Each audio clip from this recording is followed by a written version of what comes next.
Hey y'all, back again in the book of Luke, and today we're in chapter 10 and we're going to discuss verses 38 to 42. It's the story of Mary and Martha.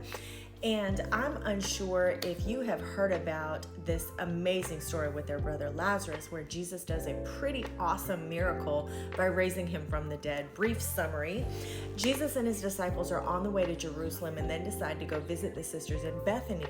Martha welcomes him into her home and she's preparing this elaborate dinner, and then gets a bit frustrated when she sees that her sister Mary has decided to stop whatever she was doing, which was, I'm sure, helping Martha prepare this dinner, and rather wanted to sit down where the disciples were and just listen to whatever Jesus was teaching.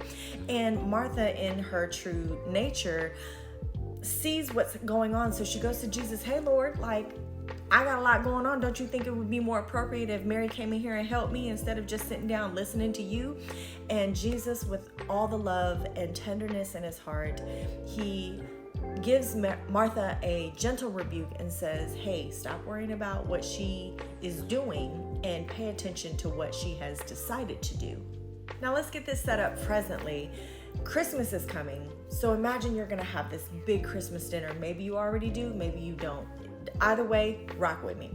This big Christmas dinner. So on top of gifts and people being in and out your house and movies and going outside to play, you got to get yourself together to cook this dinner, right? So there's going to be cleaning going on. There's going to be reorganization going on. Everybody got to shower, look real good. And then you've got to hire people to come in the kitchen and wipe down countertops and move some stuff off the stove and take stuff out the fridge and set everything up. Got to cut up some vegetables. Okay, so you get it, right? It's absolute chaos, right? And now your guest is going to get here sooner than later. They show up at your door, and of course they bring all kinds of stuff, right? They've got travel news, they've got ideas, they've got stories to tell. They might even have little gifts and souvenirs, and they're sitting in your dining room just conversing with people, chatting away, this, that, and the other. And before you know it, the help that you have hired has now helped themselves to a cozy little spot on your dining room rug that ain't nobody supposed to be on anyway.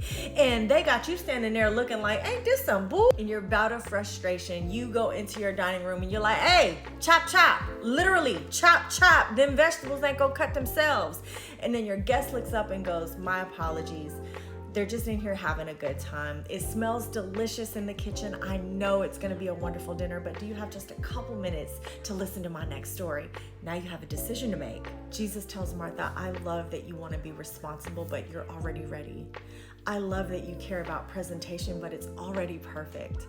I love that you care about your duties, but it's already been done." I'm sure Mary was helping Martha, cooking, cleaning, prepping, cutting, shuffling, organizing, whatever it was that she was doing well. But as Jesus was talking, as Jesus was recollecting the stories of his travels, as Jesus was teaching the disciples whatever it was that he needed to teach on, Mary couldn't help but to stop what she was doing, get out of her busyness for a moment, to intently and purposefully devote all of her time and attention to whatever it was that Jesus was saying. Much like the way your hired hands have stopped helping you in the kitchen and cozied up on your dining room rug to marvel at the stories of your guest. Jesus loves that you want to do the right thing, but you can't present him the right thing if you don't allow him to come in and set it before you. It's already been done. All we got to do is just sit down and let him take us to wherever it is that he wants us to go. God is a God of order, and it would be out of order for us to try to be God over him, meaning we cannot force the hand of God to make our lives look and be the way we want it to be, but we can allow him to be God and move in our lives the way that he does, because one thing for certain and two things for sure: whatever it is that he decides to give you, can't nobody take away.